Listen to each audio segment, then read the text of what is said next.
Hey guys, it's Melanie from MelanieKham.com. Welcome back to my channel. Today's video, we are going to be making a washcloth in this spectacularly textured stitch called the Sprig stitch.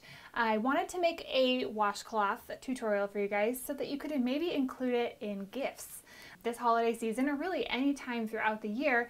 Put it with a little handmade soap or some bath salts, and it's a really beautiful handmade gift. Quick and easy, inexpensive, all those fun things. So I picked out a really textured stitch so that you can kind of get that scrub factor, that exfoliation, if you would like to. And it's great for, I would say, advanced beginners. So let's jump right in. I'm going to show you how to make it. All right, let's get going. Isn't this stitch so stunning? I love how it worked up into this washcloth. I think these would make stunning gifts for the holidays if you include like a soap or some bath salts or something like that, and they're handmade. I love this one that has this kind of scrubby texture to it. It was this yarn. I'm going to show you the blue today because you can't see the stitch as well with that texture, but I wanted to show it to you because I love the way that this one turned out. So grab some cotton yarn, the hook that it says on the package, and then later on you'll need a yarn needle just for weaving in the ends and some little scissors. First row is the hardest. Once you get that, it's really easy after that. So if you've made a couple of crochet projects, you'll be able to do this just fine. We're going to start with the slip knot.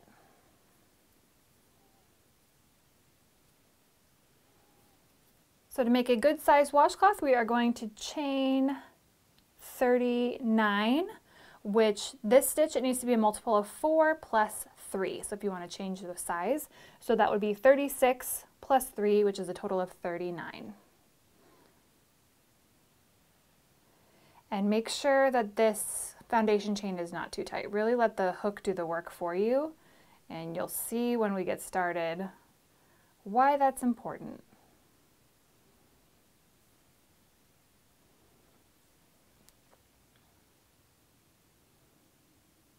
Okay, here is 39 chains.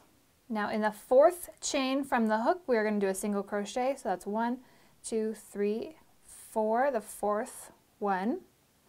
I'm going to just go under the 1 strand. You can do 2, you could do 1. There's a couple different ways, but I think that the end will look good that way. That's why I'm doing it that way. Okay, so yarn over, pull through, yarn over, 2 loops. There's our single crochet. Then we're going to chain 2, 1, 2, and then in the next chain over, so this one right here, we're going to do 2 single crochets. This row is the hardest part of the whole project. So there's 1 and 2. Once you get this done, it'll be real quick and easy after that. Okay, so now we need to skip 2 chains, so 1, 2, skip, and then we will do 2 single crochets here. 2 single crochets, then we're going to chain 2 again, 1, 2, and in the next chain, another 2 single crochets.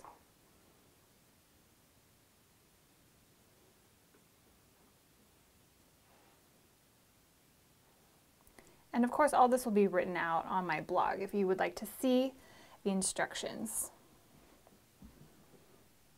Okay, so we did 2 single crochets. Now we need to chain 2.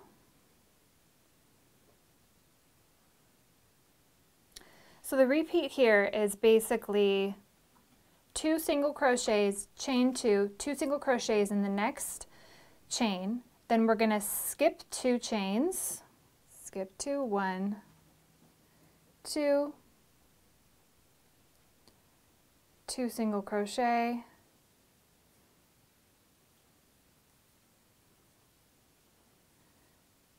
chain 2, next stitch, 2 single crochet,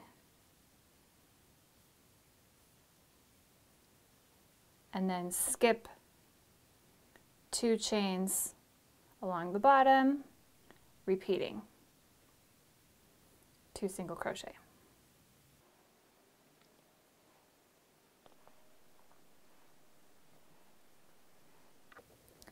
And so it's going to look a little funny, but it should be looking like this, where those little chain twos are creating these peaks.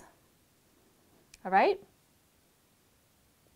So go ahead and repeat this same pattern all the way to the end. I'll meet you there. All right, here's how it should be looking. So just a recap,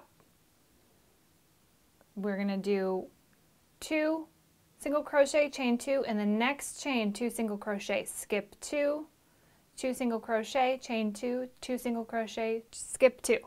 Okay, you should have 2 at the end. So when you finish up, there should be 2 remaining. We're going to skip 1 and do 1 single crochet here in this last chain.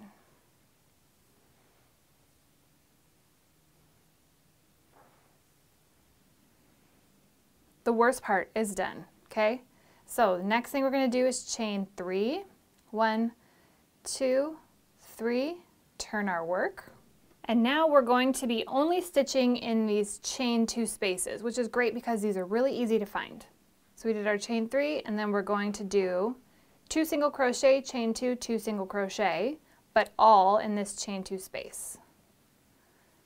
So single crochet, the second single crochet, chain 2, 1, 2, single crochet, single crochet. And then you just move over to the next chain 2 space and do the same thing. 2 single crochet, chain 2, 2 single crochet.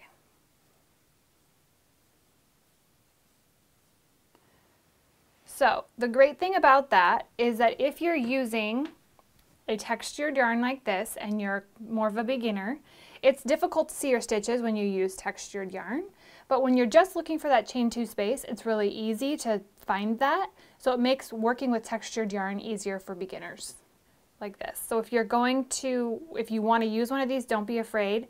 It'll just mean that this initial part will be a little trickier for you, but also textured yarn hides mistakes. So I think if you want to go for it, and you're a beginner, go for it. All right, so finish up your 2 single crochet, chain 2, 2 single crochet in each of these little peaks, those little chain 2 spaces. I'll meet you at the end. All right, here's how it's looking as we reach the end. So don't forget this guy here.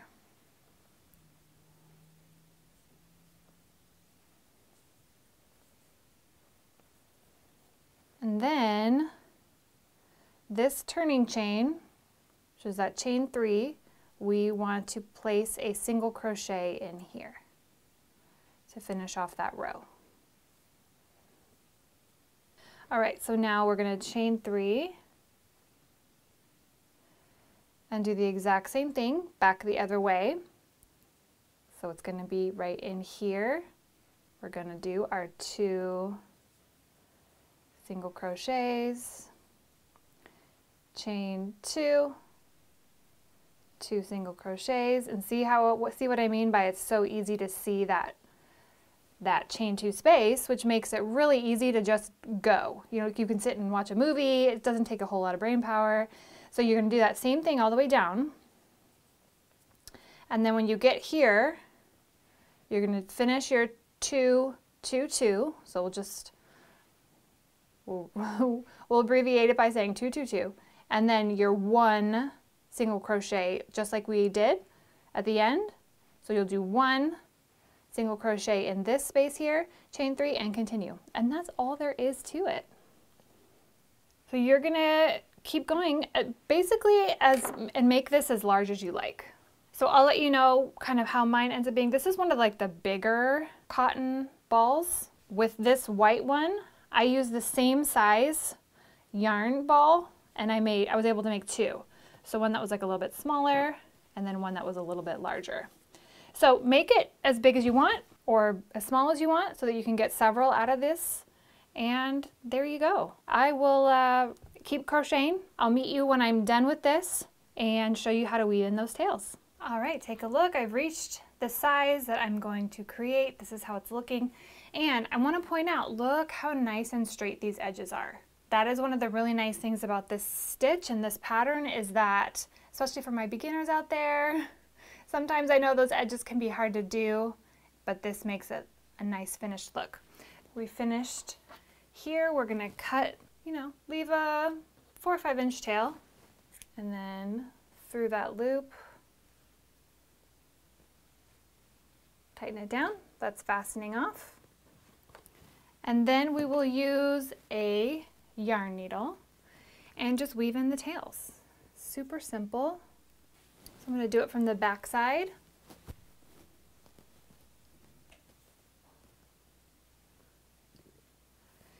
Go back and forth, make sure that you feel like it's secure. That way you can wash this and not have these come out. That's the main purpose of it. Get that nice finished look.